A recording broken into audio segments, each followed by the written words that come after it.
Bueno, gente, mientras van llegando los compañeros ahí, voy compartiendo pantalla, voy a ir abriendo la instancia de VirtualBox donde estoy ejecutando la virtualización anidada donde está Proxmox. Y bueno, hoy vamos a generar unos nuevos contenedores con servidores de archivo. Empezamos con NFS, después seguimos con SMB o SIFT, como lo quieran llamar, que son son los protocolos más básicos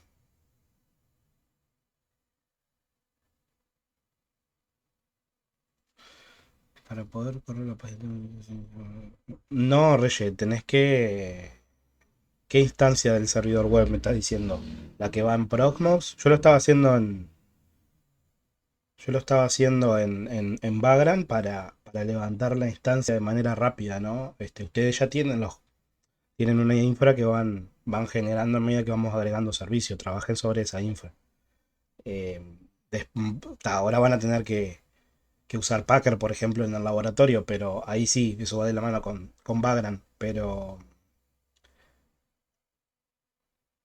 la puedes hacer en el contenedor en Proxmox sin problema. Bueno, infra.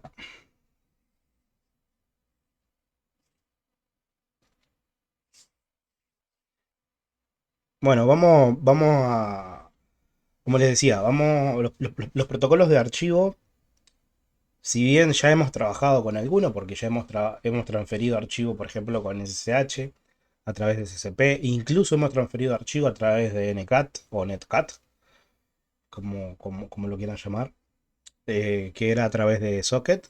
Eh, Transferíamos instanciamos un socket en un equipo que sería el servidor, redirigíamos el tráfico que llegaba a ese socket hacia un archivo y bueno, desde otro equipo en la red podíamos enviar ese socket, enviar el archivo que nosotros queríamos, ¿no? Eso obviamente que no era para nada seguro, porque estamos mandando siempre en formato plano todo el archivo binario en sí. Si fuera un archivo de texto, por ejemplo, algún otro usuario con un ataque, por ejemplo, de man in the middle, podría capturar esa sesión, cachear esa sesión y redirigirla a un archivo y también hacerse una copia con ese archivo.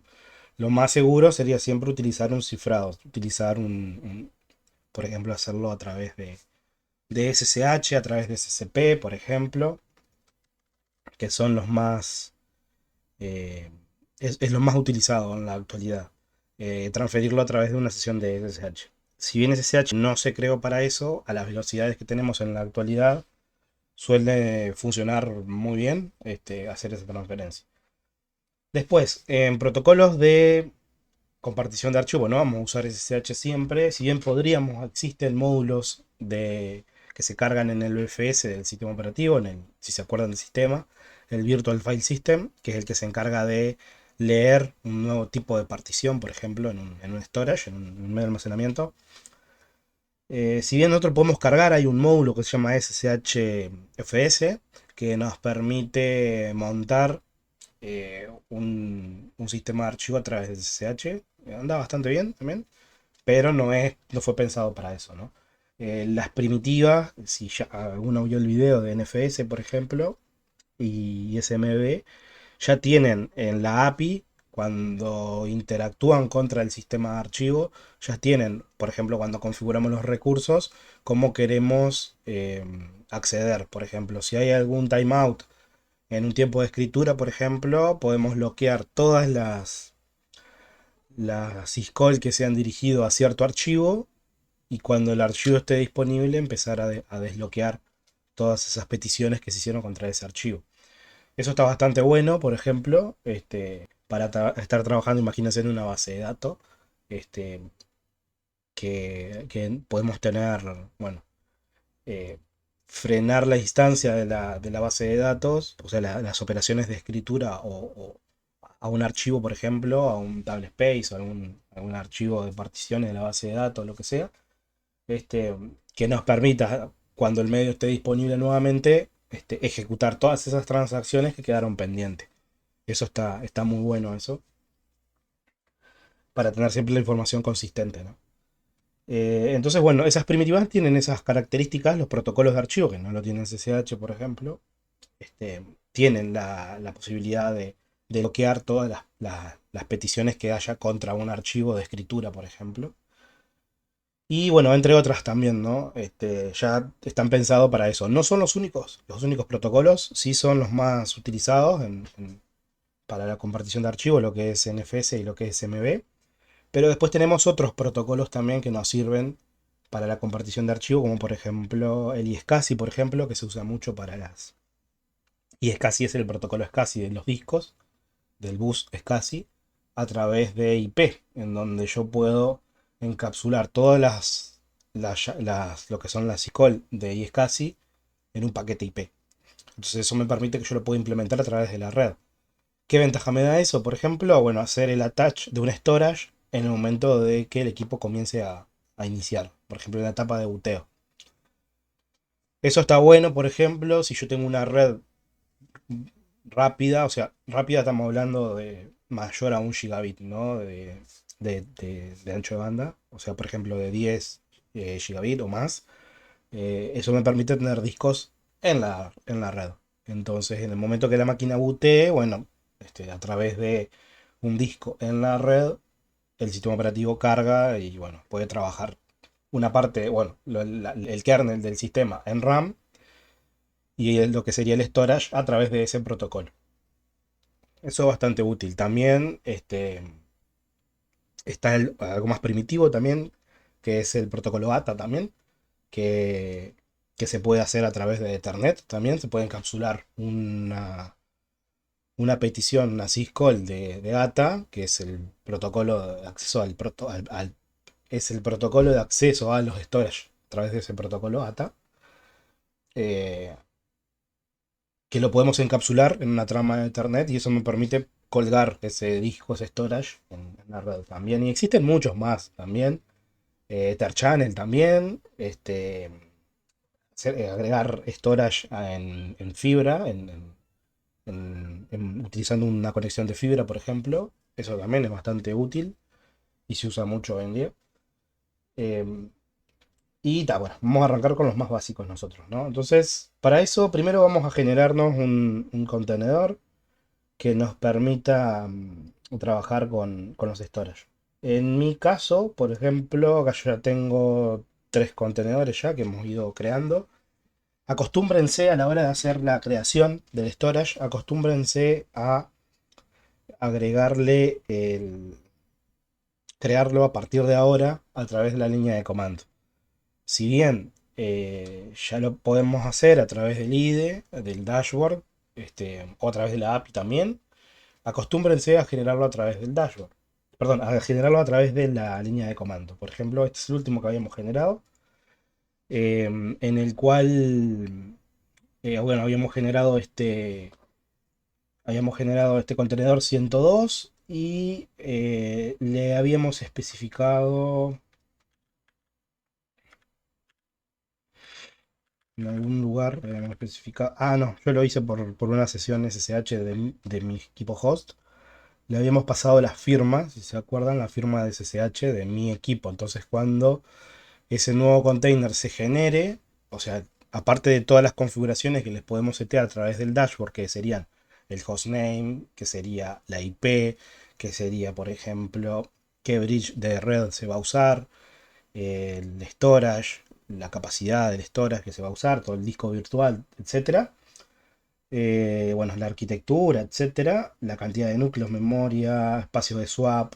Bueno, aparte de todo eso, adjuntarle lo que es la firma. ¿Para qué? Para que yo desde mi equipo, recuerden esto, que yo desde mi computadora ahora debería de acceder siempre de manera, eh, o sea, sin especificar el par usuario y clave. En nuestros equipos deberíamos de tener todas las llaves de los servidores a los que nos vamos a conectar. Entonces, ante cualquier problema, no sé, que el fingerprint cambie o lo que sea, ahí ya me está diciendo de que el equipo al que me estoy conectando no es el que yo me conecté hace un tiempo, o el que tengo cacheado en mis configuraciones. Y eso me permite, bueno, identificar A veces, por ejemplo, en la práctica pasa mucho, por ejemplo, que las empresas dan una línea de comando, una aplicación, por ejemplo, los cambios, bueno, por lo general los cambios no utilizan una infra, o sea, una aplicación local, sino que utilizan una PC como interfaz para que a través de un RDP, a través de un escritorio remoto, pueda acceder a un equipo en donde está ejecutándose la aplicación. Eso obviamente que lo tenemos que evaluar en función de qué aplicación vamos a usar y en función de los gastos que nosotros tenemos en hardware también, ¿no? Porque imagínense que no es lo mismo utilizar el equipo más modesto en la actualidad, súper económico, que utilizar, no sé, un PC de, no sé, de X marca, por ejemplo. Este, que incluso en la actualidad un clon podría llegar a... tiene mejores prestaciones en algunos casos que un equipo de marca, ¿no?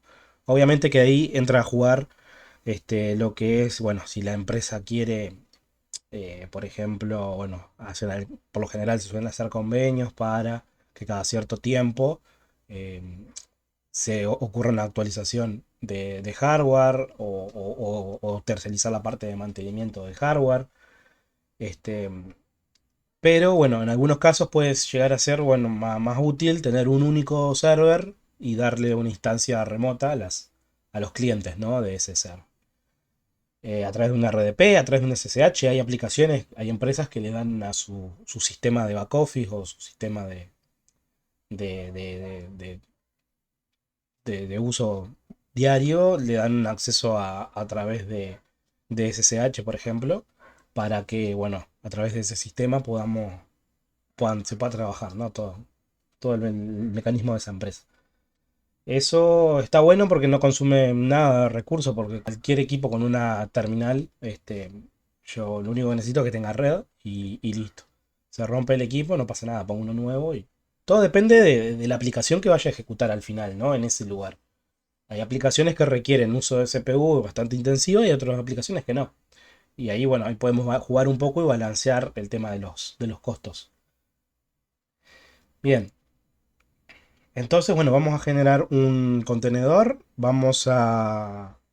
Yo acostúmbrese de vuelta a generarlo desde la línea de comando. Todo esto va porque estamos empezando a ver infraestructura como código. Ya vimos Vagrant. Ahora en el laboratorio tienen que trabajar con Packer para generar una imagen que van a consumir desde Vagrant.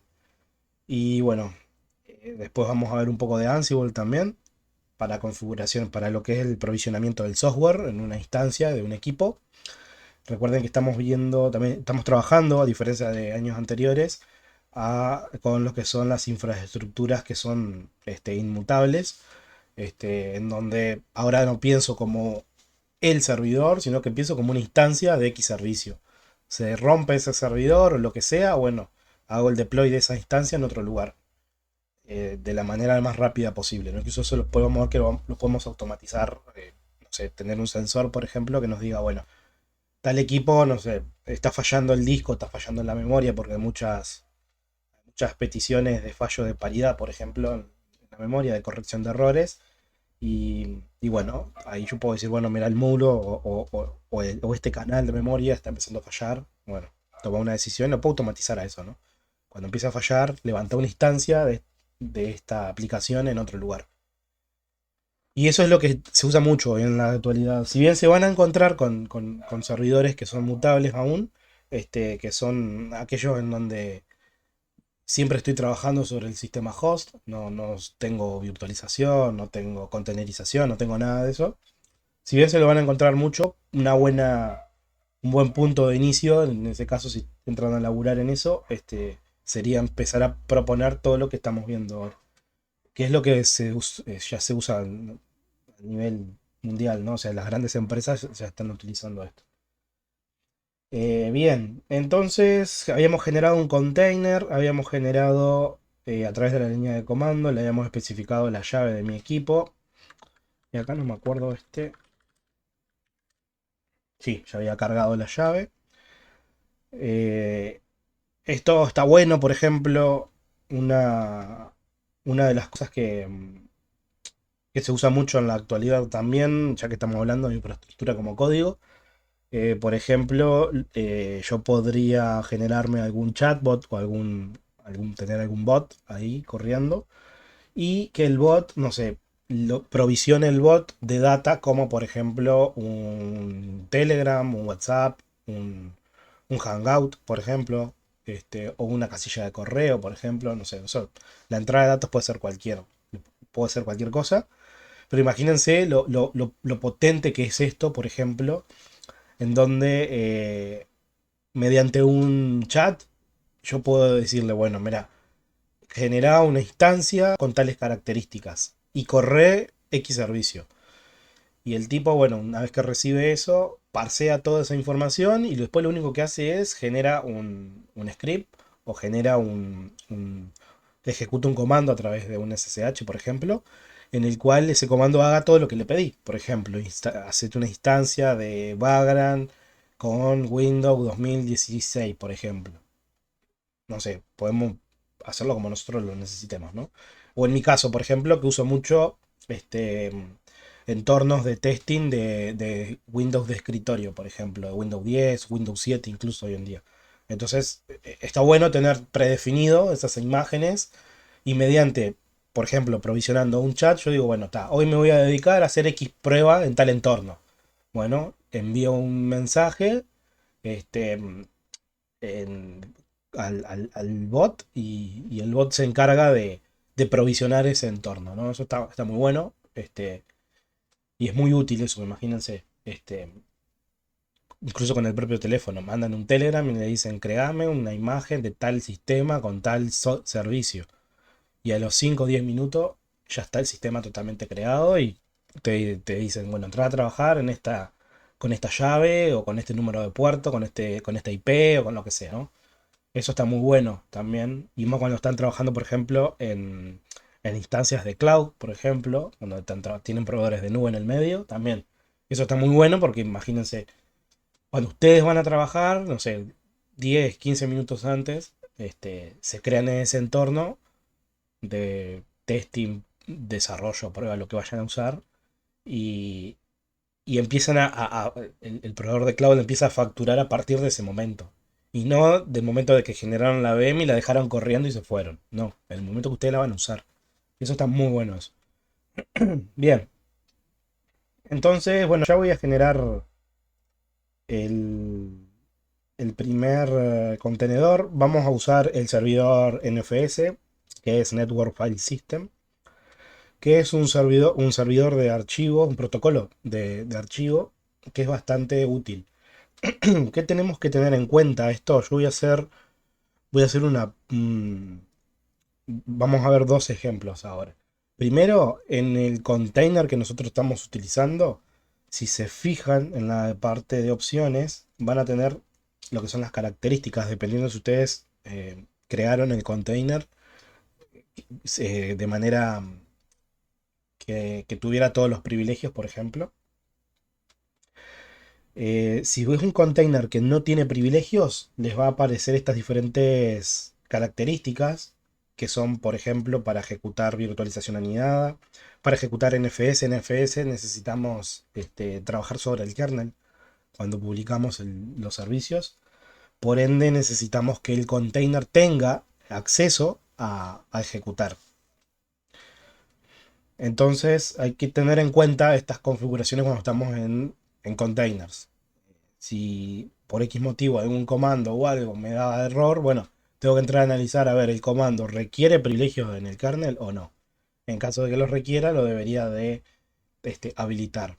Pero no solamente desde acá, en Linux también está implementado lo que es el AppArmor, que también protege los procesos más que nada de acciones que quieran llegar a hacer. Por ejemplo, cargar un módulo en el kernel o editar, dar de baja algún módulo, etcétera. Entonces hay que tener en cuenta primero, por ejemplo, lo que es los permisos en el propio kernel, ¿no? Vamos a ver un ejemplo acá. ¿Cómo estamos, Santiago? ¿Todo bien? Vamos a ver un ejemplo en el cual nos va a dar error la aplicación por los permisos que les estoy comentando. Eh, ¿cómo, cómo podríamos, cómo podríamos instalar el servidor NFS, por ejemplo? Bueno, hay un paquete en el caso de las distribuciones Debian y en Ubuntu que que se llama NFS Kernel eh, Server. Entonces lo que voy a instalar de los repositorios NFS kernel. Y también esto nos instala lo que son el servidor de NFS. También necesitamos las aplicaciones de cliente para, para interactuar con ese kernel, con ese server, perdón. Si yo no instalo las aplicaciones de cliente, voy a poder crear recursos, lo voy a poder publicar, pero no voy a poder, no voy a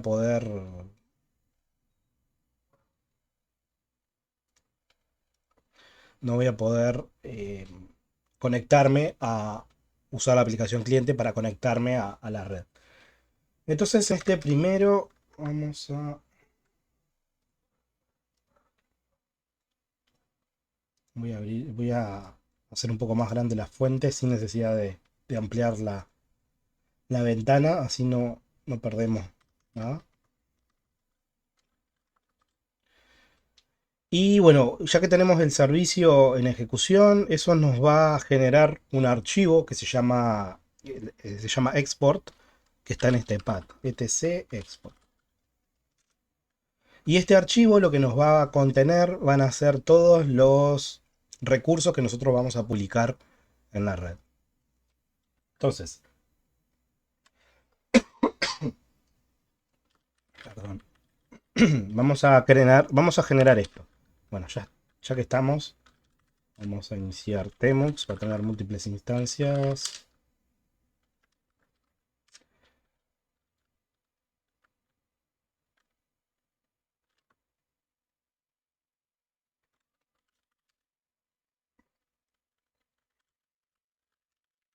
Vamos a abrir el archivo etc export, donde van a estar todos los recursos compartidos. El formato es muy simple. Lo único que necesitamos es en una línea especificarle el path. Ese path tiene que existir. Y después empezamos a especificar lo que son los atributos asociados a ese recurso compartido. Como por ejemplo, desde qué IP quiero que la persona se conecte a ese recurso, qué permisos darle en ese momento. Después, bueno, va a ser sincrónico esto, o sea, si hay algún tipo de fallo o algo en un archivo, se van a bloquear las peticiones hasta que no se solucione ese fallo. No va a aceptar nuevas llamadas a los archivos que estén dentro de ese recurso. Y bueno, después tenemos una cantidad que en la documentación podemos profundizar más de opciones. Pero lo que más me interesa ahora solamente es un recurso bastante simple que va a estar en SRB. Vamos a agregar una carpeta acá que se llame File System, File Server, perdón, y acá NFS, y le vamos a llamar público. O sea que a esta carpeta nos vamos a poder conectar desde cualquier lugar para ver el contenido, ¿no? Solamente. Entonces, después el argumento que le voy a pasar es desde qué IP querés que se conecte o desde qué FQDN o desde qué hostname o desde qué dominio querés que se conecten o de qué zona dentro de un dominio. Entonces yo voy a especificar que se conecten de todos los equipos porque voy a estar jugando con mi PC con Windows y después con las demás Linux. O sea, no voy a estar filtrando el tema de IP ahora en este recurso. Y que voy a querer que realicen los equipos dentro de esta red, ¿no? Que serían todos. Y acá voy a especificar que sea solamente de lectura, nomás. Pronto. ¿Qué necesitamos crear? Bueno, el path, ¿no? O sea, este path no está creado. Si vamos, solamente tenemos el RB.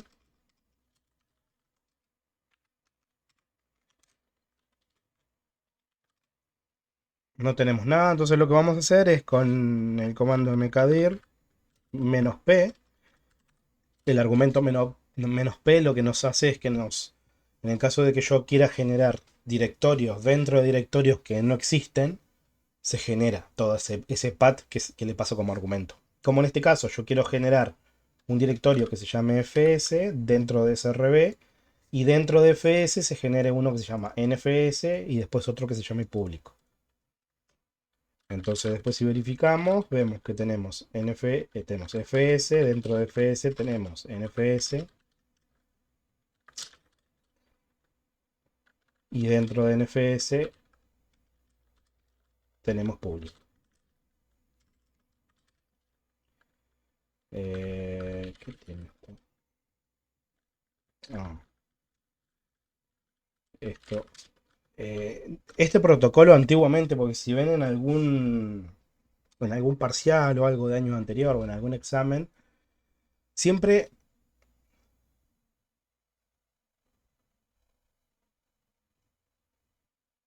tuve que asignarle la IP fija por Mac a mi PC porque me la cambió el día dependiendo. Sí, lo bueno estaría que le pongas una IP fija ahí, Santiago.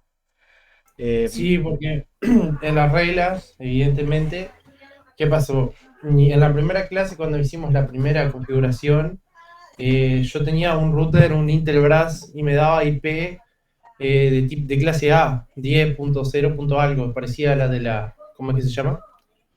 el A las NATeo de de las VirtualBox. virtuales. Ajá. Pero ese router lo agarré para extensor de Wi-Fi, porque es un router de esos 4 en uno. Ajá. Y me configuré para mi pieza un net PC de esos, ¿no? ¿Cómo es? No sé, es una marca de acá, conocida uruguaya, negra con gris, negra con naranja, no viene al caso en la marca.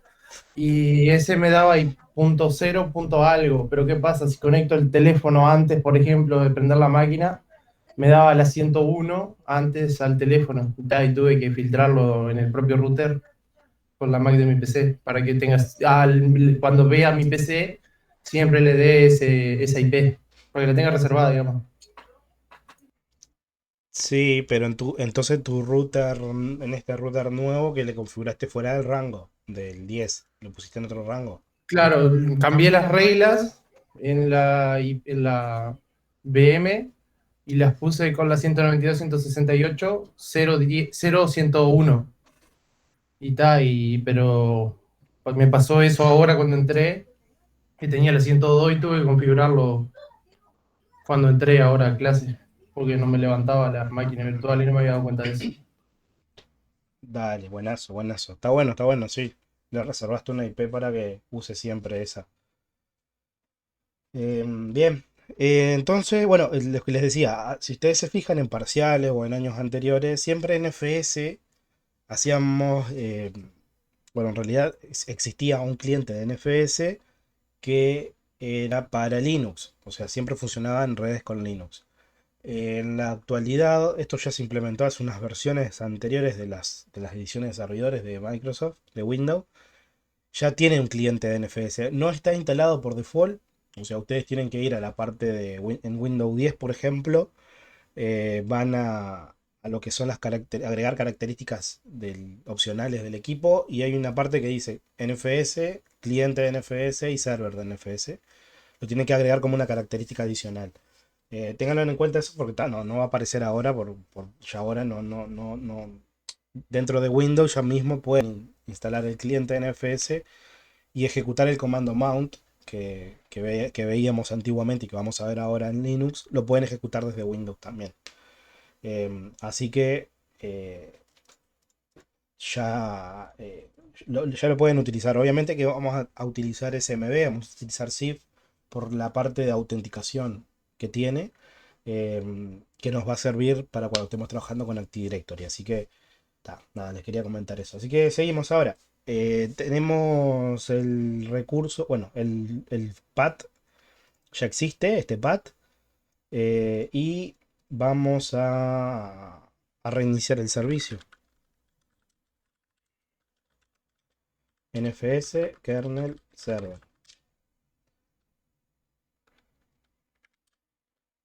NFS server. Bueno, nos va a dar un error esto.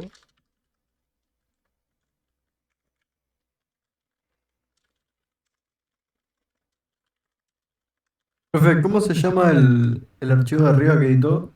O sea, el Es path. el pad es una, se llama etc export. Está en etc export. Gracias. Dale. Bien, vamos a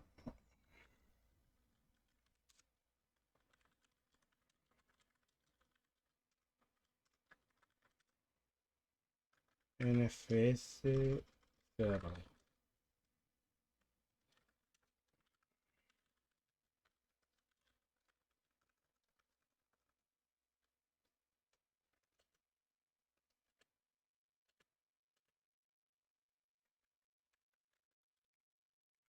Bien, vamos a instalar también las aplicaciones NFS de cliente, que es con el paquete NFS Common.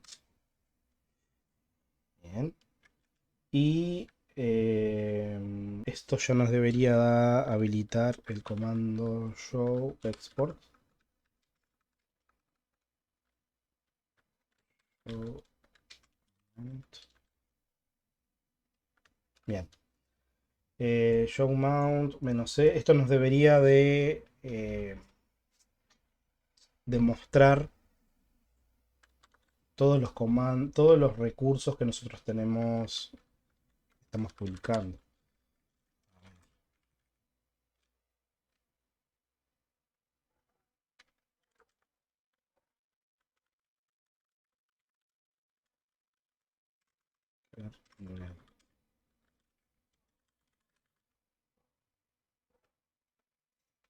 NFS.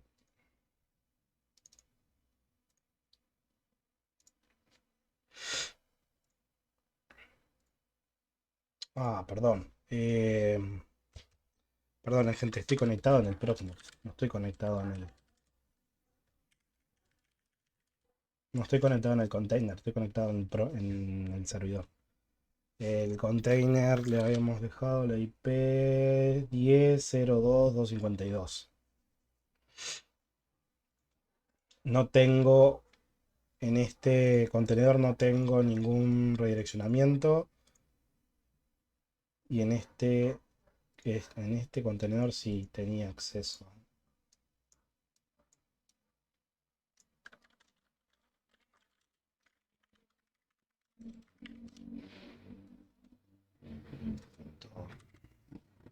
Bien, me voy a conectar a mi container 2. Porque es el que tengo habilitado el puente, sería. Perdón, el adaptador de bucle invertido. Entonces, SSH.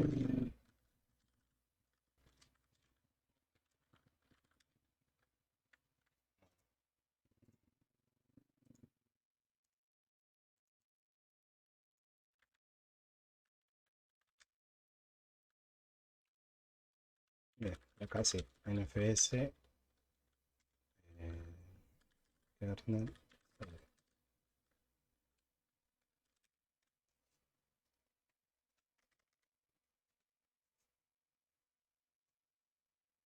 ¿Por qué voy a utilizar este, gente? Porque no quiero que haya ningún nateo en el medio entre el servidor y mi equipo cliente. Por más que ahora el equipo cliente que vamos a usar va a ser otro container, no voy a...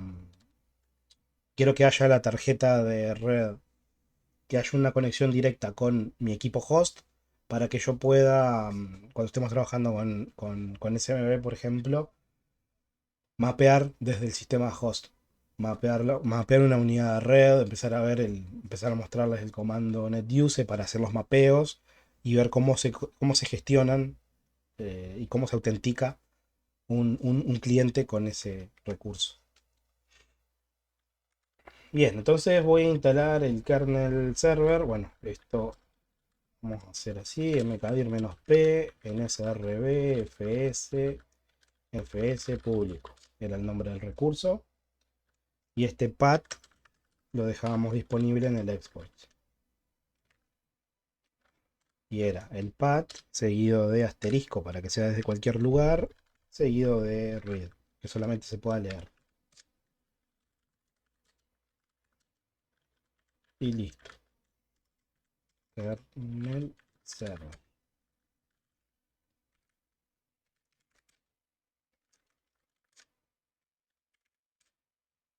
Bien, esto es lo que quería mostrarles, que kernel cplx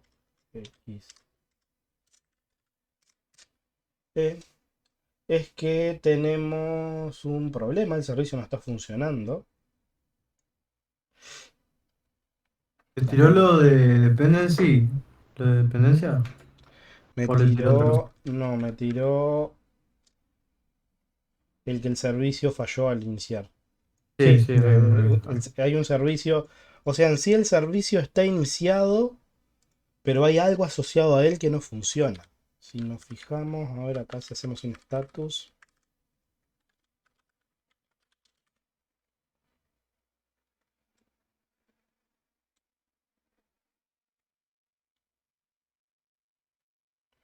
Ahí va, está habilitado, está... Hay algo que está asociado a este servicio que no inicia. Esto es lo que yo les mencionaba hoy, que eran es el tema de permisos. Si yo me voy a las configuraciones, aquí veo que en ningún lugar, bueno, está, este es un contenedor que tiene privilegios, o sea que es sin privilegios el container. Entonces vemos que no las podemos utilizar. A eso porque no tiene privilegios. Y esto es algo que les va a pasar también. A veces ustedes generan un container y lo tienen sin privilegios y por X motivos quieren darle privilegios a ese container. Una forma rápida de hacerlo a eso es, porque no nos permite editar esto, y por más que lo apaguemos al container no nos va a dejar ingresar, no nos va a dejar cambiar el tipo del container si es con privilegio o sin privilegio. Una forma rápida de cambiarle los permisos, ustedes se generan un backup de este contenedor, que esto es algo que vamos a ver ya dentro de poquito, se nos da hoy también. Lo que es la parte de backup, que lo vamos a gestionar con Proxmox Backup, que es otra, ya que estamos trabajando con Proxmox, trabajamos con la misma herramienta para los respaldos, que es similar a las demás herramientas de backup. Entonces lo que hacen acá es generan un backup del container y cuando lo restauran a ese backup les aparece la opción acá, que pueden cambiarle. Si ustedes lo quieren que sea que tenga privilegios o que sea sin privilegios. ¿Cómo lo tengo yo actualmente al container? Lo tengo que no tenga privilegios.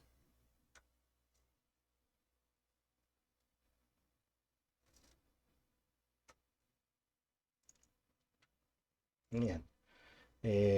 Bueno, vamos a... Bueno, como lo tengo sin privilegio, no necesito... Si yo lo... Bueno, vamos a agregarlo con privilegio, así ya empezamos a trabajar considerando eso.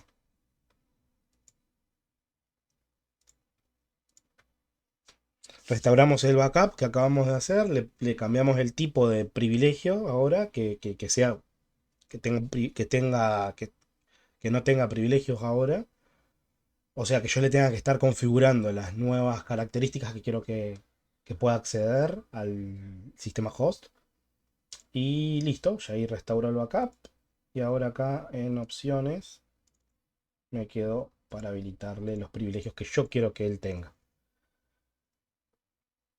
Bien, como este va a ser un container que va a ser el servidor, le voy a tener que dar acceso a ese container. Voy a tener que editar un archivo de configuración en el host, en mi Proxmox. Así que me voy a conectar al Proxmox. Y desde acá vamos a abrir las configuraciones del contenedor. Vamos a ver que el contenedor tiene el ID 101. Entonces voy a ir al directorio var lib lxc y le voy a especificar el 101. Y acá voy a abrir el archivo de configuración. Y en este archivo de configuración, lo que le voy a decir es acá, en el apartado de AppArmor, que es AppArmor es el módulo que gestiona los permisos del container. Le voy a decir que en la parte de privilegios, acá, le voy a decir que esté sin configurar. Perdón, que no esté confinado.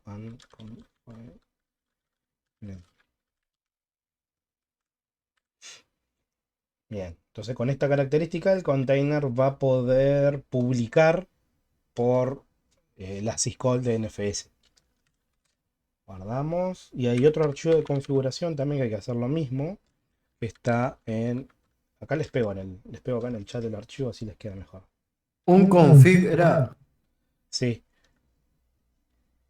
les agrego el archivo acá y el argumento que le tienen que cambiar, se los agrego acá también. Bien, después editan el siguiente archivo que está en etc. No, sí, etc. PVE, LXC y 101. En mi caso 101, ustedes cámbianlo por el que ustedes tengan. Y en este caso también lo mismo, le agregamos esta línea al final. Así que les agrego el otro path también. Todos los archivos de configuración los vamos a editar en esos paths del container. Y por último, lo que nos queda es reiniciar ¿Qué el fue lo que container. hizo ahí? Le agregué la misma línea que les pasé en el chat a lo último del archivo. Ah, ok. Bien, después me voy a conectar de vuelta al container.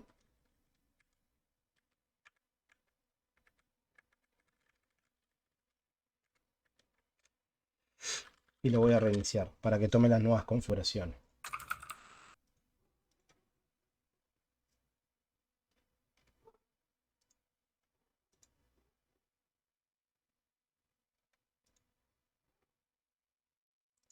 Pronto.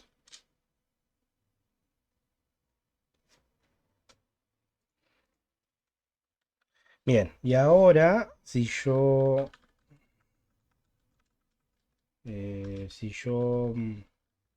bueno, si nos fijamos el servicio,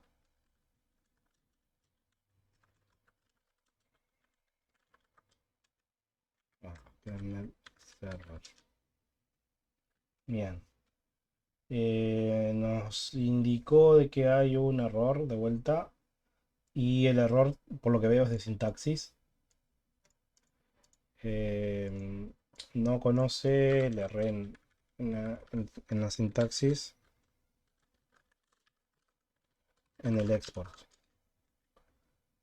Y esto sería, a ver, vamos a darle acá. Es RO, no es R solo. Es read only. Bien. Entonces en etc export les agrego acá la línea también, así ya la tienen ahí.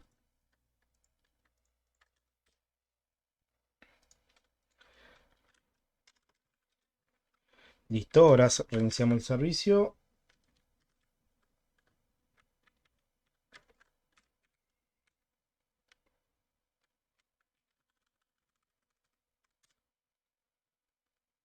Y nos fijamos el estado ahora. Listo, acá podemos ver de que está activo el servicio ahora, o sea, no hay problema. Y está exportando.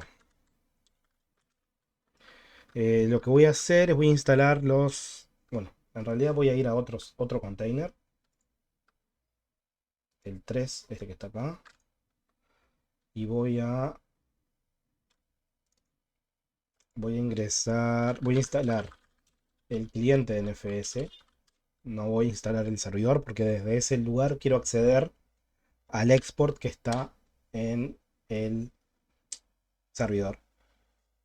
Y acá, bueno, para ir poniéndole un poco de nombres a esto, le voy a cambiar el nombre. Le voy a agregar acá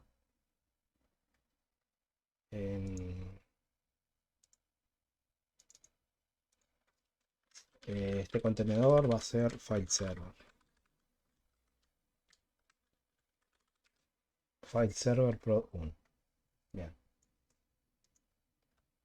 Vamos a acotar un poquito el nombre porque después cuando estemos trabajando con Samba, Wins, el protocolo que usa Samba, acota el hostname a 12 caracteres. Así que vamos a dejarlo así.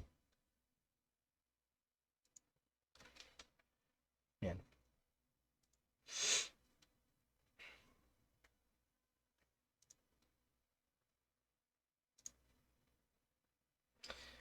Bien, para que se produzca el cambio, tengo que reiniciar el contenedor.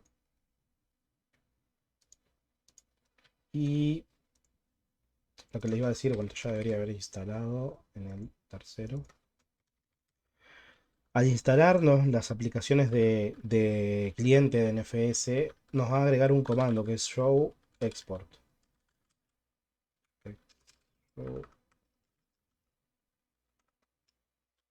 Perdón, show mount. Sí. Show mount y con menos E le podemos especificar la IP del servidor, que en mi caso era esta.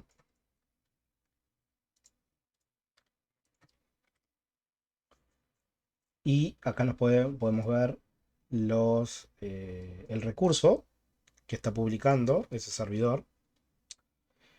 Y lo que puedo hacer es montar ese directorio que está ese recurso que está compartido en una carpeta del file system de ese contenedor. Entonces, por ejemplo, vamos a suponer que este contenedor test3 va a necesitar en algún lugar de su file system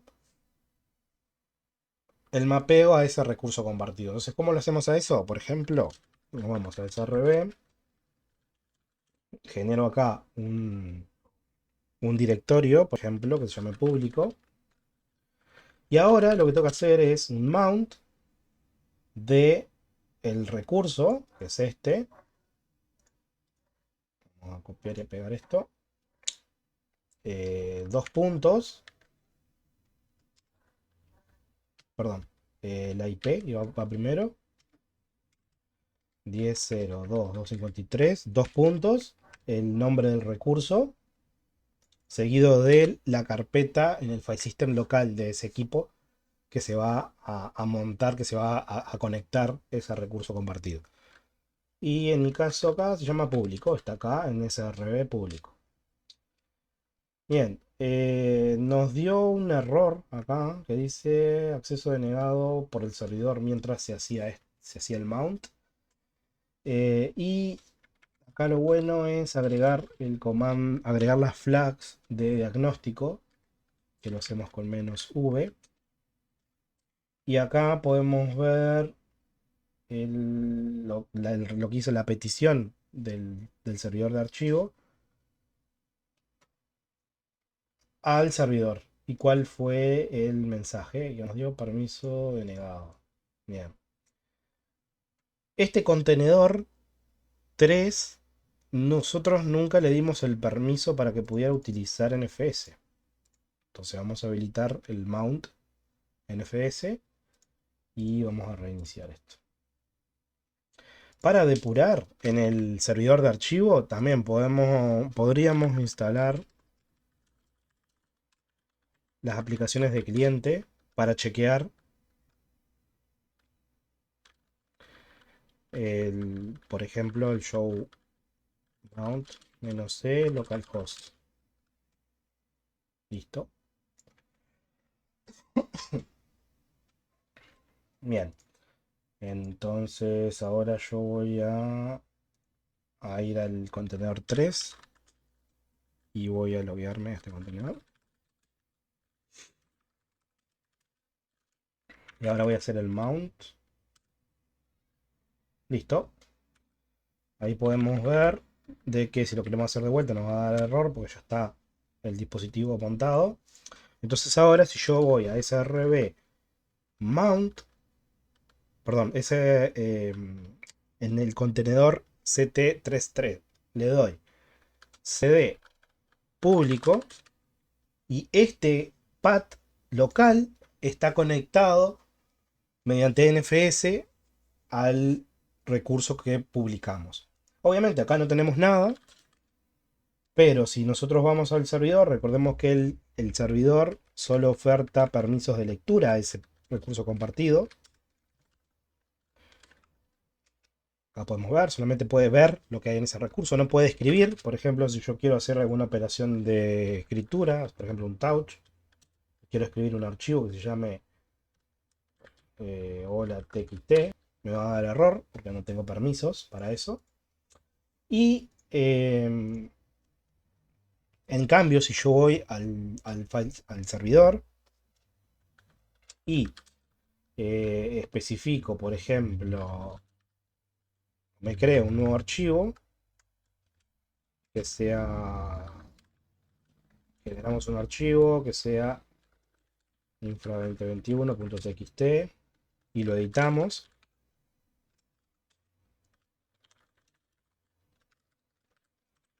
Ese mismo archivo nosotros lo vamos a ver acá, en el tercer contenedor.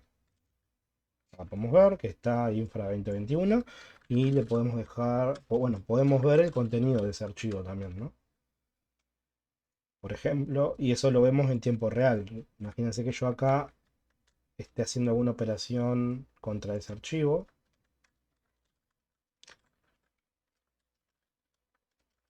Por ejemplo, no sé, hacemos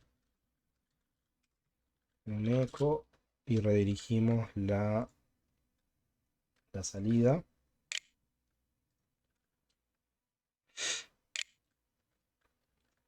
A infra.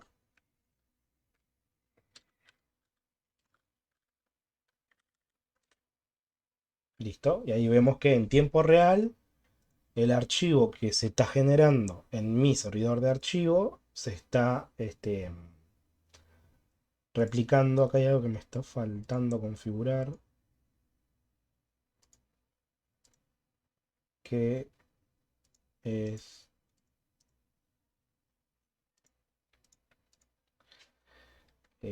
vamos a reiniciar que era mi contenedor, mi servidor de archivo, porque me está faltando cambiarle en la prompt el hostname. Me estaba dando el antiguo.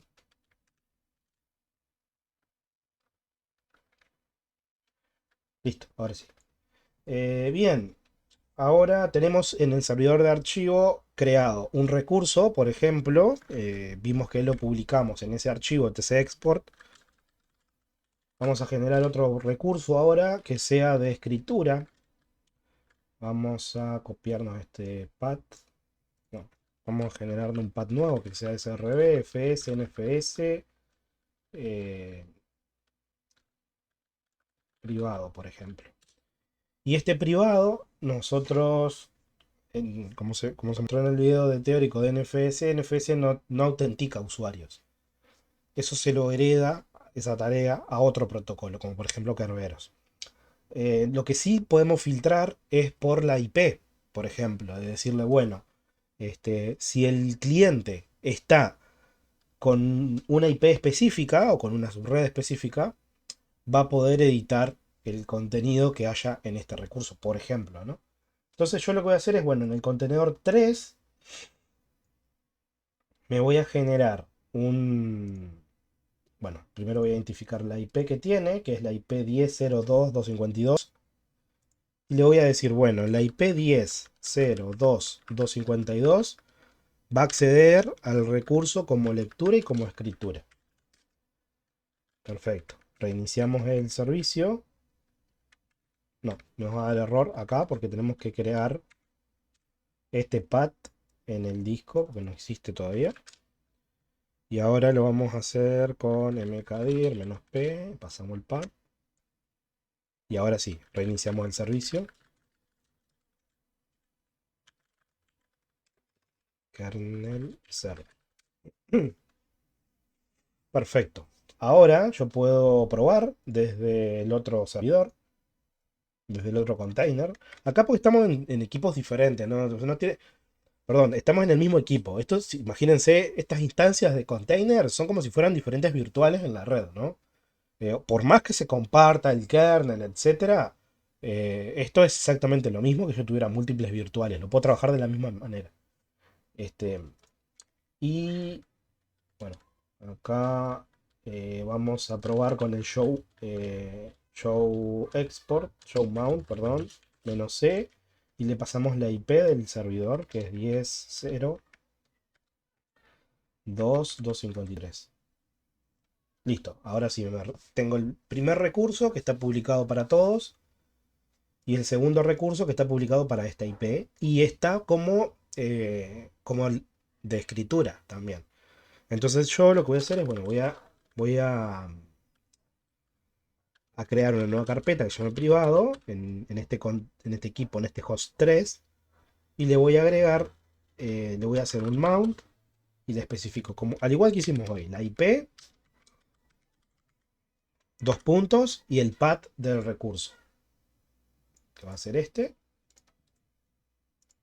Y después le paso un path a una carpeta local en ese equipo para que se monte ese recurso compartido en esa carpeta. Que acá le habíamos llamado privado. Bueno, eso, entramos a privado. Y ahora podemos, no sé, generar un archivo, por ejemplo, que se llame, no sé, mi archivo .txt. Y acá me está faltando algo, sí, que son los permisos. Que es acá. En mi servidor de archivo, en SRB, FS, LFS, no tengo permisos de escritura para nadie a nivel de file system, ¿no? Veamos acá el privado. Entonces lo que voy a hacer es, le voy a dar los permisos para que en privado lo puedan modificar. Vamos a hacer esto, chmod, vamos a darle permiso de todos los permisos al directorio privado. Después,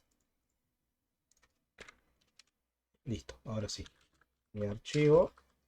Vean que el host 3 creó un archivo que se llama mi archivo.txt. Esto lo que tenemos que ver es que si nos fijamos en el contenido de ese archivo, vamos a ver que se utilizó un usuario en la red que se llama nobody y el grupo nogroup. Esto es para identificar que el usuario provino desde NFS, ¿no? Yo lo que puedo hacer es asignar que todas estas peticiones que vengan desde este host, por ejemplo, se mapen, eso lo tengo que hacer a nivel de configuración, a un usuario local del equipo. Pero como les dije, NFS no, no autentica.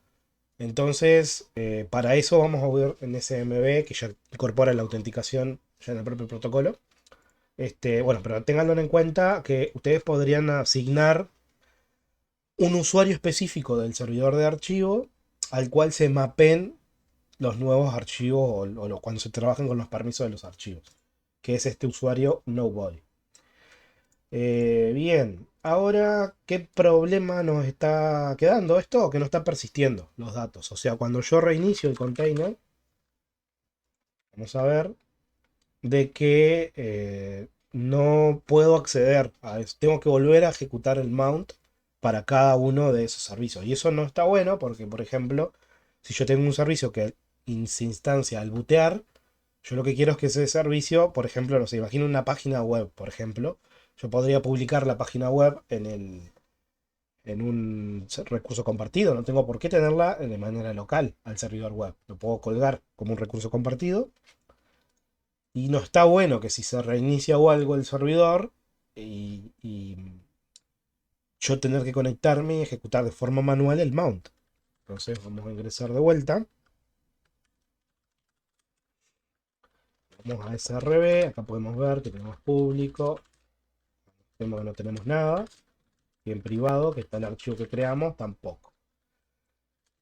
¿Por qué? Porque no tengo el mount que hicimos hoy, que cargaba el recurso compartido público y privado que estaba en el servidor NFS, lo cargaba de manera local al file system del contenedor de este host CT test 3. Entonces para eso existe otro path que, así como tenemos en etc export, que es para donde tenemos el server, exponer nuestros recursos compartidos, también tenemos otro archivo que es el fztab. En este archivo fztab yo le voy a especificar cuál van a ser todos los sistemas de archivos que se van a montar en el buteo. Y van a dejar disponible, antes de que comience a ejecutarse esa instancia, un servicio, por ejemplo, se espera a que este recurso esté mapeado. Esto es lo mismo, lo vamos a usar más adelante cuando, por ejemplo, si yo tengo un servidor y le quiero agregar otro disco, por ejemplo, también en algún lugar están las particiones de los demás discos que yo publico en ese sistema operativo. Por ejemplo, en mi equipo host, si yo veo ese archivo también, etc fztab, voy a ver los locales, lo que usa el equipo, el server local. Y la nomenclatura es básicamente la misma, o sea, dejan un path, después agregan el path local, se mapea a tal local, a tal, a tal path remoto. Y le tienen que especificar el protocolo. Vamos a hacerlo eso. Todo.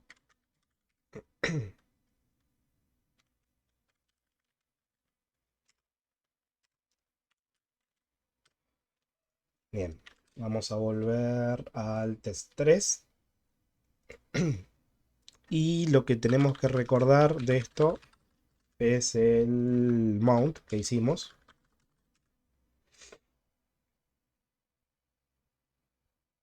Que es este. Tenemos el de público y el de privado. No tenemos más. Entonces nosotros queremos dejar expuesto esos dos paths en el momento de buteo del container. Entonces para eso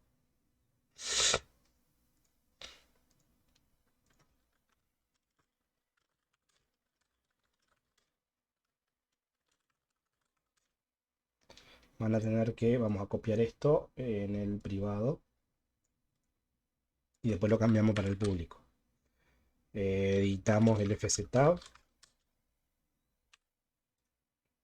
y le agregamos el argumento que le pasamos al mount en el file system local, donde va a estar esto va a estar en srv privado.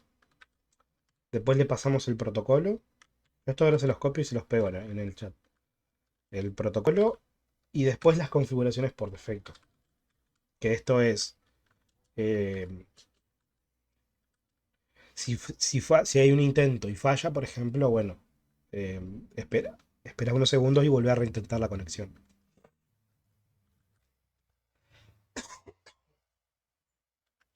Bueno, acá guardamos y vamos a pegar el del público, el del público.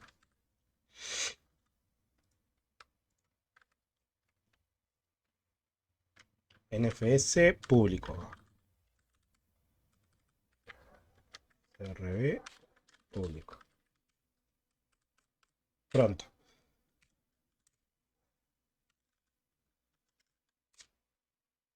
Copio a la línea.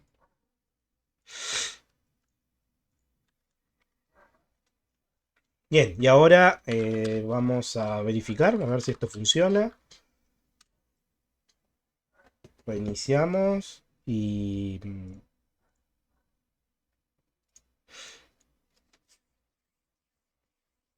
vemos si en el momento de buteo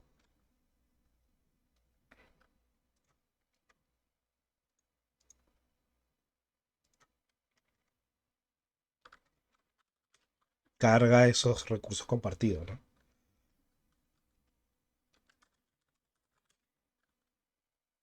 Nos vamos a SRB, vamos a privado, el S-L, y acá vemos el archivo privado que habíamos cargado, que era mi archivo. Vamos a Generar otro archivo, por ejemplo.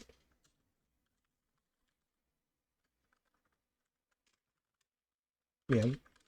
Estamos trabajando, ahí se mapeó de manera local ese path a ese recurso, ¿no? Entonces, bueno, nos queda ver el público también, que es lo mismo. Acá no voy a poder crear archivos porque tengo privilegios de solo lectura, pero sí voy a poder ver los archivos. Era Infra 2021. Sí voy a poder ver el contenido de los archivos y lo voy a poder copiar. O sea, me lo voy a poder traer a otro pad de ese equipo y editarlo, por ejemplo. Bueno, y esto, acá tenemos un servidor de NFS bastante simple, en el cual estamos publicando dos recursos, uno público y otro privado. Uno se puede mapear solamente desde una IP. Por ejemplo, imagínense que yo a este recurso, vamos a copiar acá,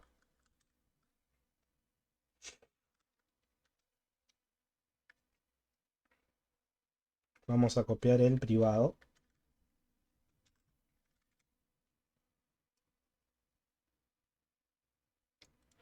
Y si yo esto lo quiero ejecutar, por ejemplo, desde este otro contenedor que está dentro del mismo rango, que es 10.02, 254 es este. Si yo lo quiero ejecutar acá, bueno, me voy a tener que instalar, obviamente, los clientes, ¿no? O sea, el cliente de NFS. Y si yo me quiero conectar a ese recurso desde acá, recuerden que en las configuraciones del recurso privado le especificamos que solo la IP del contenedor 3 se podía conectar a ese recurso. Y acá nos va a dar error. Nos fijamos. Obviamente que... Bueno, tengo que crearme el directorio privado acá y listo. No, nos va a dar error. Pero acá nos va a dar error porque no le habilitamos nosotros al contenedor 100 que pueda conectarse por NFS. Eso lo hacemos acá. Características. Y me falta, bueno, es un contenedor que está sin privilegio.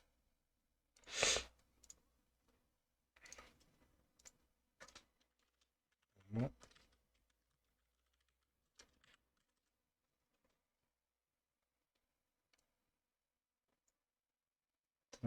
No, no nos está dejando conectarnos. Y eso está bien, porque nosotros en las configuraciones le habíamos dicho que no se podía conectar.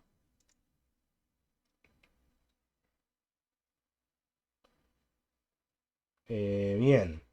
Ahora, bueno, ¿qué nos queda? Nos queda el servidor NFS. Y bueno, ahora vamos a entrar a configurar otro servidor. Que a este lo voy a hacer en el mismo. Que va a ser el del contenedor. Va a ser el servidor SMB. Bueno, como les dije, si lo quisieran instalar, lo quisieran mapear a ese recurso de NFS, lo quisieran mapear desde Windows, tendrían que ir aquí. Van a características del sistema y hay una parte que es agregar una característica y es servicio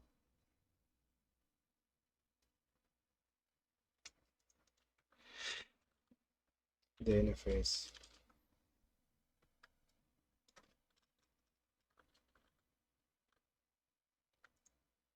No, no me aparece acá.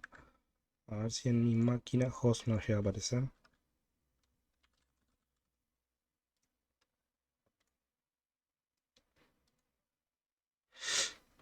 Bueno, si no habría que hacerlo por PowerShell. Puede ser que la versión de Windows no me esté dando la opción. Eso puede ser. 10 Pro no debería, aunque está sin licencia. Podría venir por ahí la mano. Pero, o sea, lo puedo hacer desde Windows también. En los Windows Server ya de manera nativa ya trae el cliente de NFS. Y en Windows, en las ediciones de escritorio, lo tenemos que instalar de manera externa. Bien, ahora vámonos a generar un servidor SMB. Lo bueno que tiene este servidor, voy a generar no, yo tengo un directorio que es FS. En FS vamos a generar acá el protocolo que es SMB. Este servidor, lo bueno que me permite es que yo lo puedo, es propietario, ¿no? De manera nativa, desde Windows, una red con Windows, yo puedo acceder y tiene autenticación, eso es lo bueno que tiene. Entonces para eso yo lo que voy a cargar.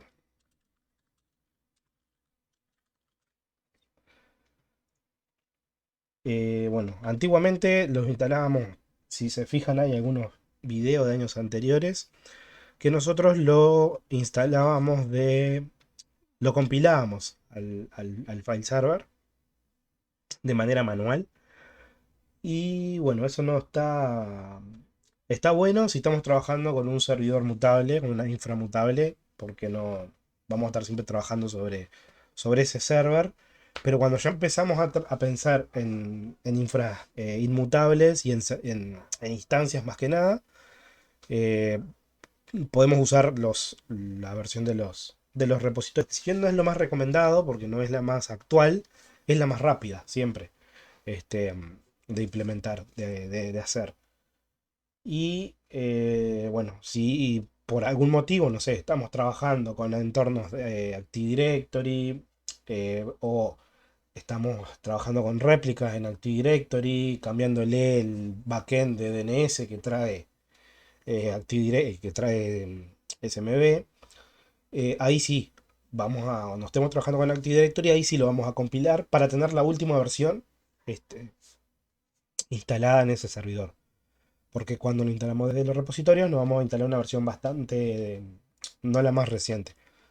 Entonces, para eso vamos a instalar Samba, que una implementación de SMB open source que nos va a permitir generar los recursos, autenticar la base de datos de los usuarios, etc. Entonces, para eso vamos a instalar primero Samba, todas las dependencias que hay con Samba. Y eso ya nos va a instalar los clientes también, porque yo puedo, como cliente, o sea, me pide algún archivo de configuración, me pide un parámetro en la configuración, no le vamos a dar mucha importancia a eso, pues vamos a borrar el SMB, que es el archivo en donde tiene la configuración, el smb.conf, y lo vamos a generar de vuelta. Vamos a hacerlo lo más minimalista posible.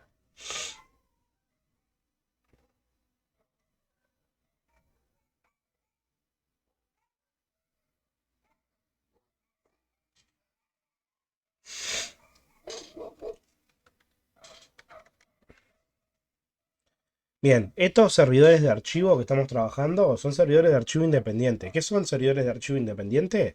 Que la base de datos de los usuarios están dentro de este servidor de archivo. ¿Qué es de malo eso? Si tengo 5 servidores de archivo, bueno, y quiero agregar un nuevo usuario, bueno, lo tengo que agregar en los 5 servidores al mismo tiempo. Eso no pasa cuando veamos un servicio de directorio, que yo puedo centralizar todos los objetos en ese servicio de directorio. Bien, ahora una vez que instalaron Samba, van a generarse le generó un directorio que es etc Samba, donde van a encontrar los archivos de configuración. Ahora, el que más nos interesa es el de las configuraciones del servicio, que es el smb.conf. Está bastante documentado, está bastante bueno este archivo, donde tienen todas las configuraciones que pueden llegar a ser, pero yo lo voy a sobreescribir a esto. Entonces para eso le voy a escribir el operador mayor que. Acá. Listo. Con eso ya sobreescribimos el archivo. Bien. Y lo vamos a crear de forma manual. ¿Qué contenido le vamos a dar? Bueno, primero vamos a hacer vamos a hacer una instancia de este servicio súper fácil. Que sea un recurso público que todos pueden acceder y que todos pueden escribir o pueden subir archivos, etcétera, ¿no? Entonces para eso voy a copiar un archivo minimalista. Se lo voy a pasar acá en el chat.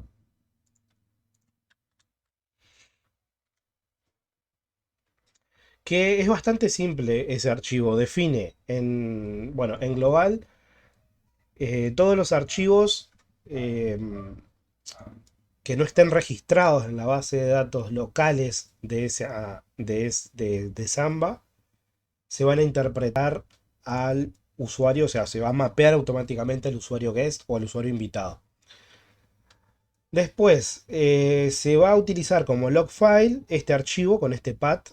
Acá va a ir creo que es la instancia, para que identifique esa instancia de Samba. Y después el log level es, bueno, qué tanta información querés loguear en ese archivo. Esto está bueno, bueno, si estamos depurando algún módulo o algo que requiera más información, le incrementamos el log level a un valor más alto. Creo que el más alto, que es el modo de depuración a nivel de cuando están desarrollando con SMB.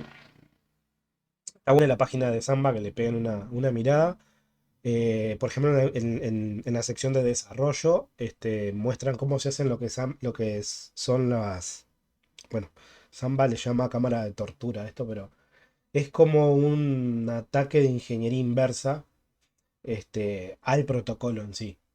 En teórico, eso se había mencionado de que como es propietario, SMB, la forma de entenderlo, cómo funciona la API a bajo nivel, es esnifeando el tráfico, decompilando, etcétera, para entender cuáles son las primitivas de los mensajes.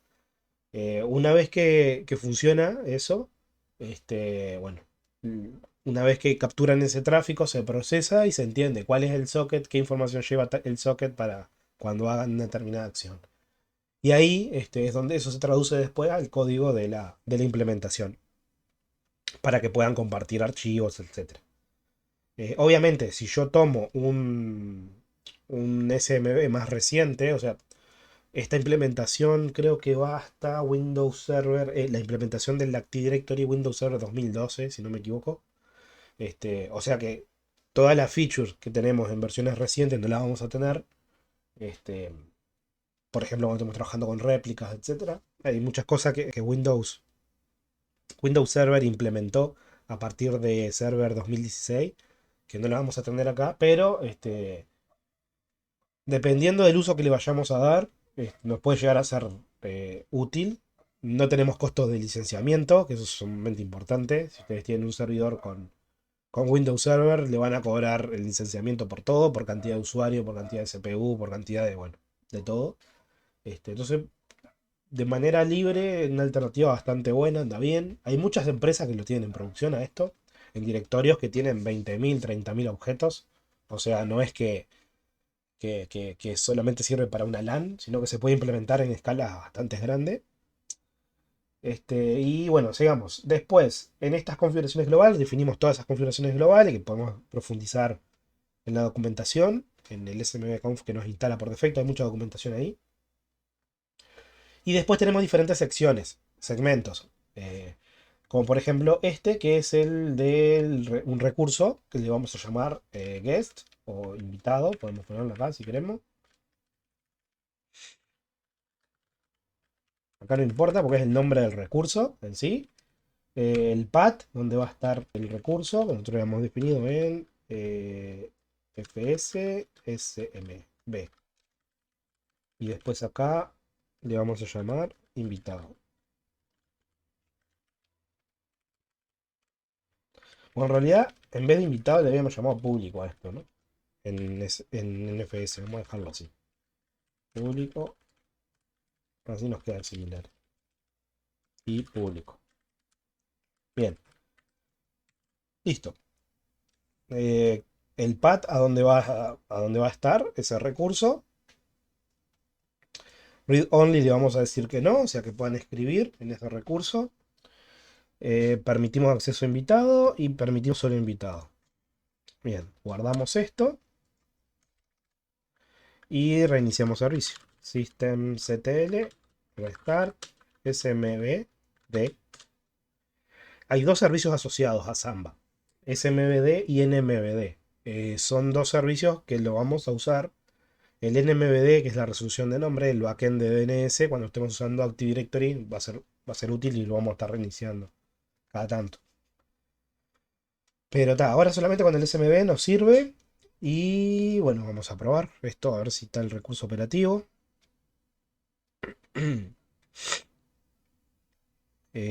Si ahora la IP de mi container era esta. Si yo voy en mi Windows host y escribo // y la IP, me debería de listar el público.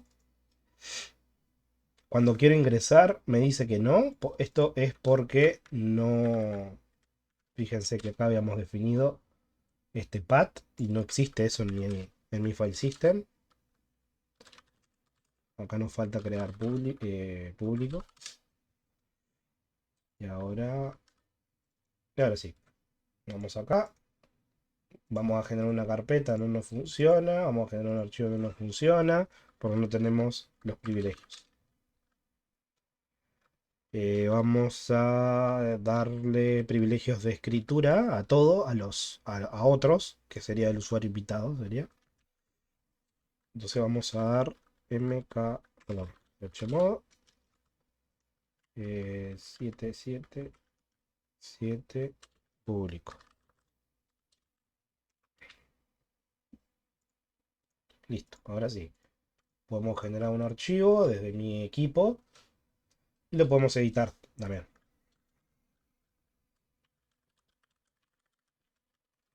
Bien, desde Windows tenemos comandos para entrar a jugar con esto, que son... vamos a ver una línea de comando. Tenemos los comandos net para esto. NetUser nos va a listar todas las sesiones que están activas. No tengo ninguna activa ahora persistente, por lo cual no me va a mostrar.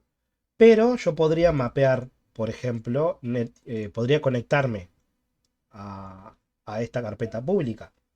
Por ejemplo, la carpeta va a ser esta que está acá. Podría ser Explorer, todo esto y listo. Podría mapear esa carpeta a una unidad de almacenamiento. Vamos a ver que tengo la unidad de F, a partir de la F la tengo libre. Podemos mapearlo a F, o sea, sería netuse F dos puntos, el path al recurso.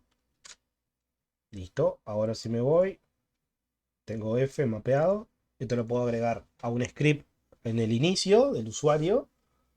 O lo puedo conectar acá mismo, le digo conectar como una unidad de red y le marco acá. Conectar de nuevo al iniciar sesión. Entonces cuando el usuario reinicie, ya va a quedar esa unidad de red mapeada. Queda persistente en ese caso.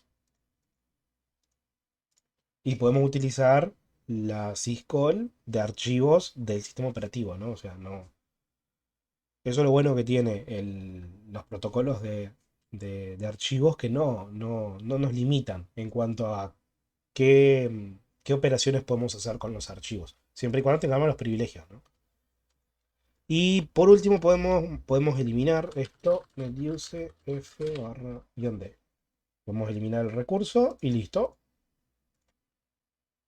Eliminado. Bien. Algo que hay que tener en cuenta es que cuando yo me conecto en Windows a ese recurso compartido, se va a enviar en esa sesión de SMB, se va a enviar mi usuario y mi password que tengo. Entonces, por ejemplo, si yo a un recurso Ahora vamos a generar un recurso que sea privado, por ejemplo, ¿no? Entonces ese recurso privado solamente va a poder acceder tal usuario. Si yo en mi computadora tengo el mismo usuario, el mismo nombre de usuario y la misma credencial que tiene ese usuario en el servidor, automáticamente me voy a conectar. No me va a pedir clave ni nada de eso. Este, vamos a hacer eso. Vamos a generarnos un recurso que sea privado. Vamos a abrir el smb.conf y vamos a generarnos otro que sea privado.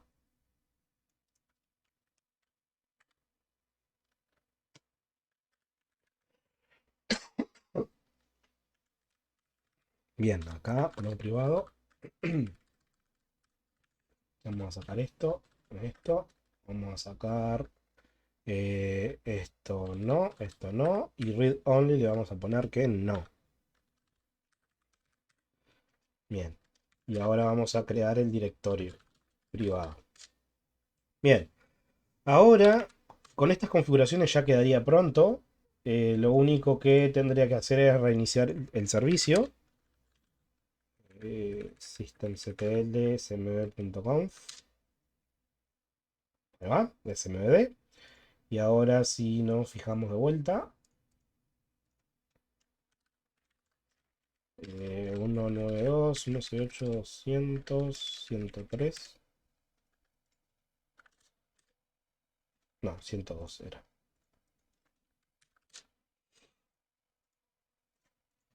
Iniciamos.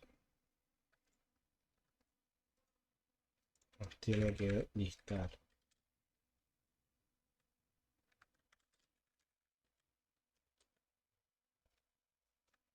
el recurso.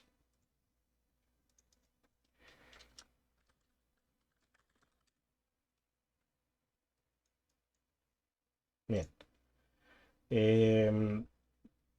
¿Por qué no estamos pudiendo acceder a este recurso? Bueno, primero porque no tengo el usuario que yo estoy utilizando en esta computadora, en este host, en este window, no está ingresado en ese recurso. O sea, no tiene permisos para acceder a ese recurso. Para eso tenemos que crear un usuario, entonces tenemos que crearlo acá y tenemos que agregarlo a la base de datos de Samba para que pueda interactuar con ese usuario. Entonces, ¿cómo hacemos eso? Bueno, voy a generarme un nuevo usuario.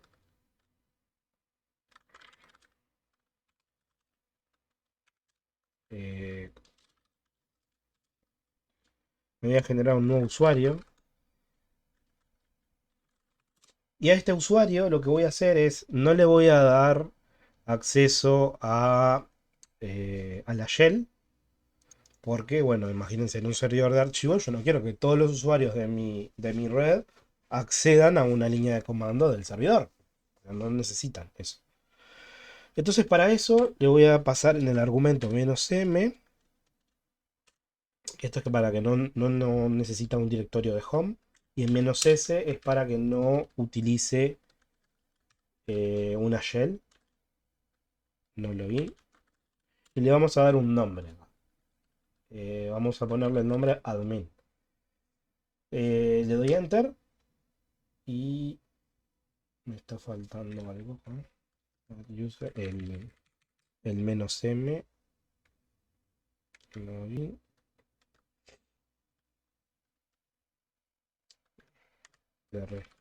Es user add.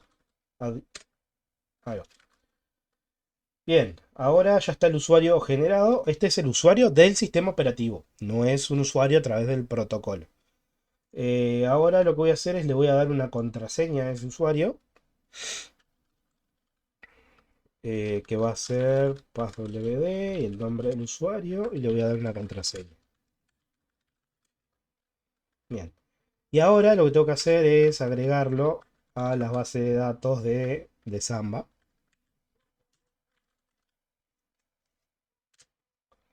Le damos una contraseña de Samba.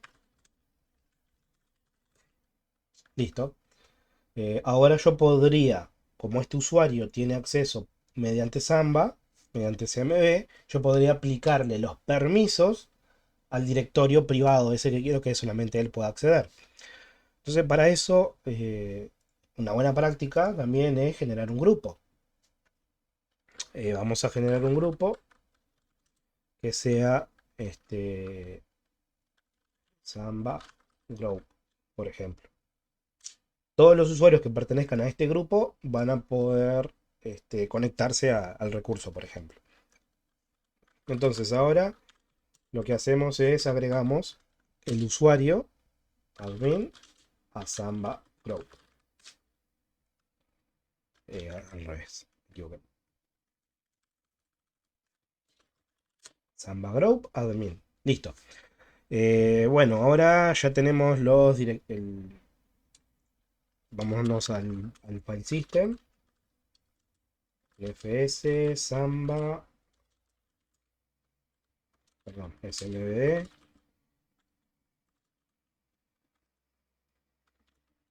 Y acá tenemos público y privado. Bueno, acá podemos ver que el usuario propietario y el grupo del propietario de ambos recursos es root root.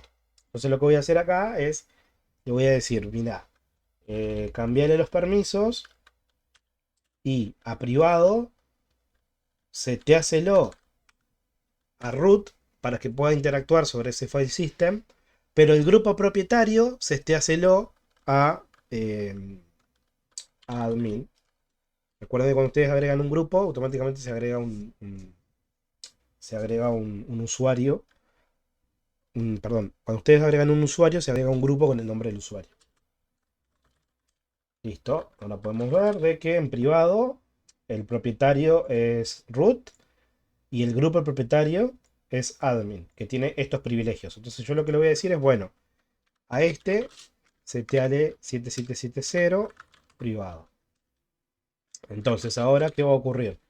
Que solamente root y el admin puedan acceder y tengan full control sobre ese path. Entonces ahora lo que nos queda es eh, reiniciar el listo, probarlo. Bien, vamos a smb.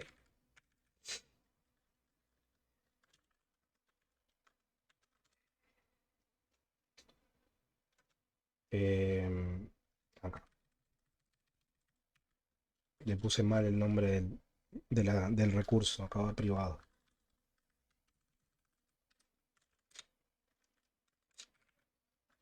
Pronto.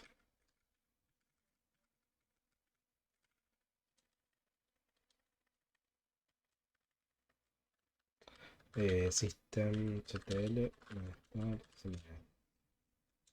Pronto, ahora si nos fijamos, tenemos este privado, pero cuando vayamos a acceder nos va a pedir credenciales.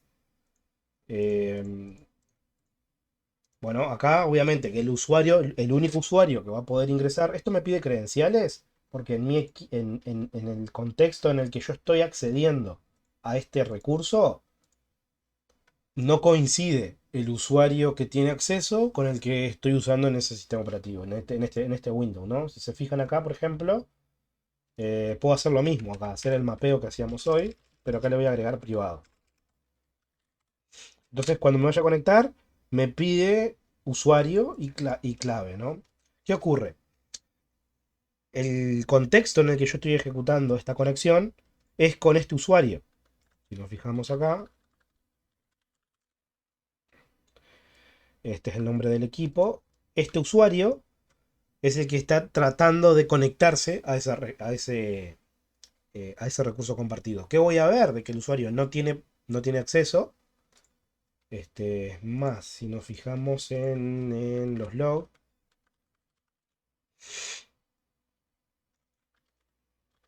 creo que tendremos que elevar un poco el log level para empezar a depurar esto. Ahí va. Podemos ver que lo que provino desde esta computadora, acá. Vamos a dejarlo con un tail a esto. Y acá podemos ver que lo que provino de mi computadora ahora, bueno, acá no se entiende un poco esto porque están mal las horas, ¿no? Tengo que actualizar bien eso. Pero podemos ver de que se dio este mensaje denegado. Es más, yo me quiero conectar ahora de vuelta. Por ejemplo. Y le digo, no sé, el usuario es admin, pero la contraseña de ingreso es una inválida. Y me va a dar error. Acá está. Obviamente que no me muestra el usuario, ¿no? Vieron que por defecto trata de conectarse con el guest user, ¿no? Con el invitado. Entonces acá nos dice que no tiene permitido acceder a este recurso privado, el nombre del recurso, y me da error. Ahora, si yo le especifico en NetUse acá una credencial válida, le agrego admin y le agrego la credencial que habíamos ingresado, listo, ya estamos conectados. Y acá, bueno, podemos ver lo mismo. Cuando comencé a ejecutar el NetUse, cuando ejecuté este comando, envió el guest user y bueno, no se pudo conectar, pero con la credencial que yo agregué, sí. Entonces ahora yo me puedo conectar a ese recurso, F, y como es privado, yo ahora voy a agregar un nuevo archivo, por ejemplo, y le puedo cargar contenido a ese archivo. Y si nos fijamos en la línea de comando, acá, vamos a privado. Acá podemos ver de que correctamente la persona que creó el archivo es admin, que es el que estaba autenticado con ese usuario. Y el grupo propietario también es admin, ¿no? Ahora, si yo quisiera eliminar esto, ¿por qué pasa? Yo ahora en cada recurso, como ya tengo una sesión activa contra un recurso de ese servidor de archivo, yo ya puedo. Un poquito acá. Yo em, ya puedo conectarme. Es más, si yo ahora voy al archivo público y genero un nuevo documento, esta, este, este, la, este, em, esta conexión que yo ya tengo conectado, está en una sesión, no puedo,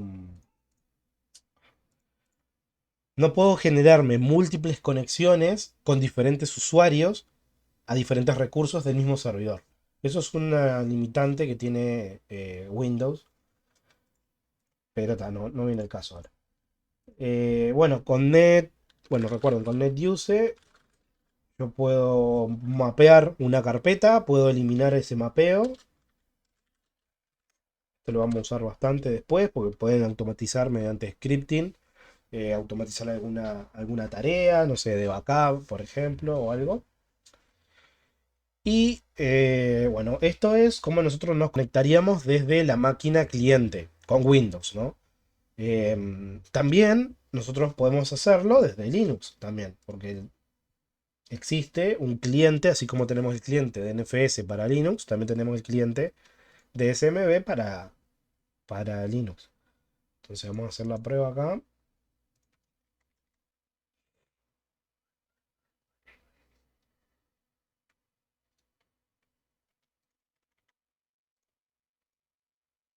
Estaba apagado.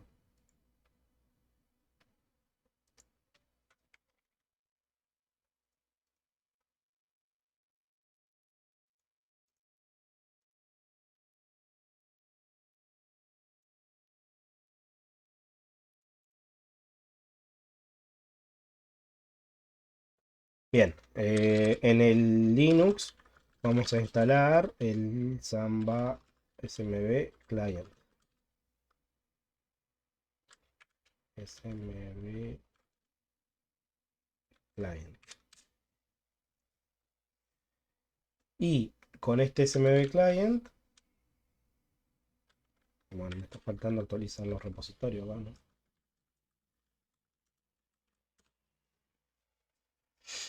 con ese cliente, lo mismo que hoy, podemos montar el recurso mediante el comando mount. Podemos agregarlo al fztab, por ejemplo, para que al momento de buteo se conecte el recurso.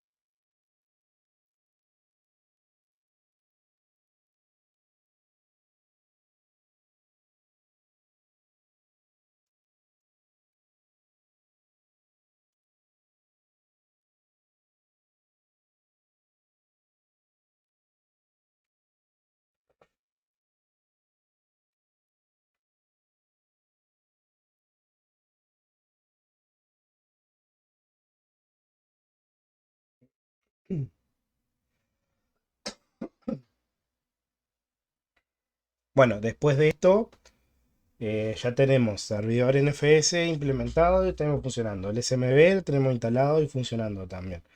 ¿Qué desventajas tienen los servidores independientes? Lo que decíamos hoy de los usuarios que no están centralizados, ¿no? Si yo quiero generar otra instancia de SMB, tengo que duplicar los usuarios.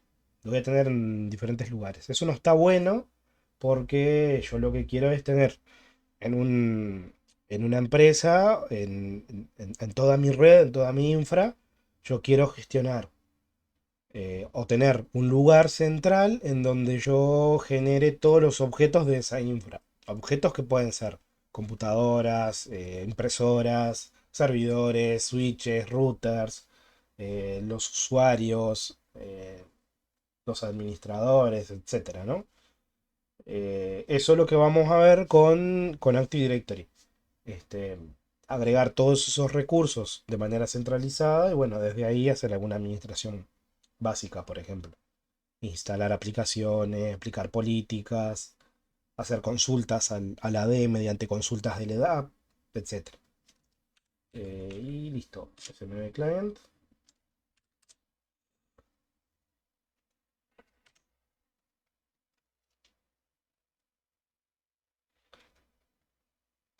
Esto está bueno que vayan viendo, por ejemplo, en Vagrant, por ejemplo, si yo quiero generarme una instancia de, de un servidor de archivos de SMB.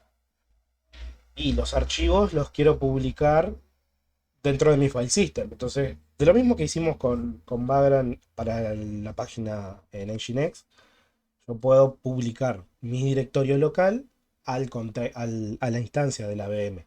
Entonces, de esa forma, yo puedo tener los usuarios centralizados en mi máquina. No es una buena práctica, obviamente, pero para levantar un entorno de testing rápido de desarrollo es muy útil. Y pueda publicar, no sé, están en cualquier lado y dice, bueno, a ver, preciso un servidor de archivo. Y este servidor de archivo también, aunque no es lo más recomendable, yo podría publicar el puerto de SMB en mi firewall, en mi router de frontera con mi ICP. Y yo podría, si tengo un DNS, por ejemplo, bueno, sabiendo la IP, yo podría desde cualquier otra computadora, escribo acá barra barra, no sé qué, y acá escribo el FQDN hacia ese servidor, le doy enter y ahí podría interactuar en vivo con ese server, ¿no? Eso está bueno, por ejemplo, si ustedes tienen, imagínense, un- una carpeta compartida con instaladores, por ejemplo.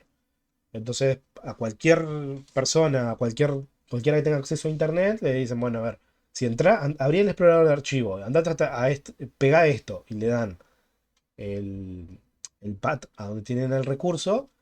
Y si no hay ningún filtro, por ejemplo, si habilitan el usuario invitado, la persona va a poder ver en su computadora los archivos que ustedes le están publicando.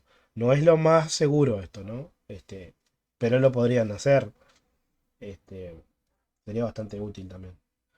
Eh, Bien, entonces, bueno, instalamos el SMB client acá en el container y en este servidor tenemos un comando que es SMB client y al SMB client le tenemos que pasar el usuario, que era admin, le tenemos que pasar barra barra la IP de su file server. Y acá la IP, nosotros la teníamos acá. Era esta. Esta desde el adaptador de bucle invertido, ¿no? Pero la IP de la NAT interna que tienen los containers era esta. 10.0.2.253. Entonces, copiamos esto.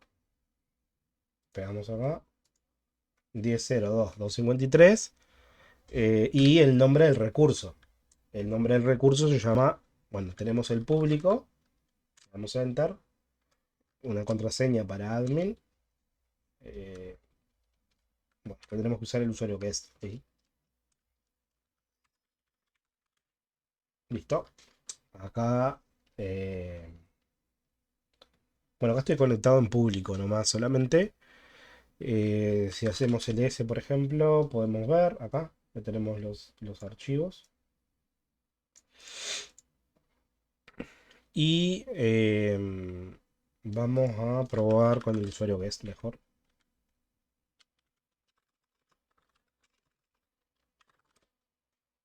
Guest. Y bueno, algo a tener en cuenta también es que por defecto el servidor el smb.conf, si ustedes no le especifican el atributo workgroup, que es el que Windows suele agrupar en las LAN por grupo de trabajo, ¿no? O sea, si yo tengo un grupo de trabajo, o sea, todos mis equipos tienen el mismo grupo de trabajo, Windows cuando detecta un nuevo equipo dentro de ese grupo, ya me lo deja disponible para que yo me pueda conectar a través de los dispositivos de red.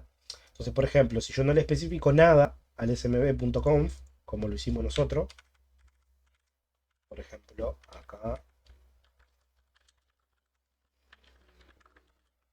si yo no le especifico nada, no tenemos el atributo workgroup, acá él setea workgroup como por defecto. Entonces, si yo, por ejemplo, si le comparto o si quiero ver el nodo acá, voy a habilitar la detección de redes. Si quiero verlo, no me va a detectar nada acá, porque no estoy dentro del mismo grupo de trabajo, ¿no? Entonces yo vengo acá y le digo, bueno, cambiar, no, opciones avanzadas, nombre del equipo, cambiar, y acá el ST o un workgroup, acá, no sé, le seteo admin, por ejemplo, y en el Samba también, cuando le dé clic acá en red, el descubrimiento de equipos lo va a hacer dirigido a ese workgroup. Si yo los agrupo, es una buena práctica. Si no les dan. Les facilita si quieren compartir archivos nomás, ¿no? Para que los clientes a través de red puedan ver los diferentes objetos, las diferentes computadoras que están compartiendo algo. Pero si conocen la IP, pueden acceder como lo hicimos nosotros. Y en guest, bueno, acá utilizamos el usuario invitado. Esto también hay que tenerlo en cuenta, la versión del equipo host que ustedes tengan, la versión que tengan del idioma también, ¿no? Porque si ustedes se fijan en Windows, en esta versión que está en español, el usuario no es NetUser, por ejemplo. El usuario no es guest, sino que tiene un alias que se llama invitado, que es el que se utiliza cuando ustedes se quieren conectar. Entonces hay que tenerlo en cuenta. Si yo estoy utilizando una versión en inglés del sistema operativo, es muy probable que no se use ese alias y se quiera usar el usuario guest. Eso hay que tenerlo en cuenta también en la región donde tenemos el equipo. Y el idioma, las configuraciones regionales del idioma. Y bueno, acá puedo acceder al recurso y bueno, tengo comandos acá. Este es un cliente para este, descargarme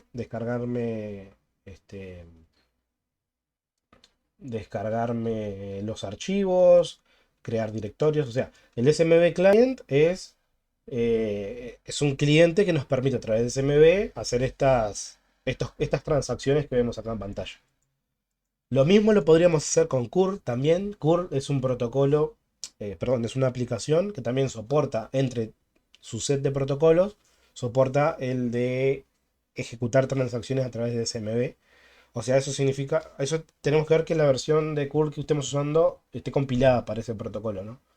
Pero nosotros podríamos desde curl mismo enviar un archivo a través de SMB o recibir un archivo a través de SMB.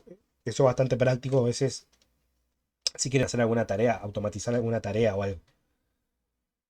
Em, bueno, así que, bueno, gente, por hoy terminamos acá. El viernes seguimos con backups. Vayan descargándose la ISO de Proxmox Backup. Si ustedes descargan, entran a la página de Proxmox cuando descargaron Proxmox VE, van a encontrar un otro que dice Proxmox Backup y es lo mismo también. Lo vamos a instalar. Si podemos en un container también.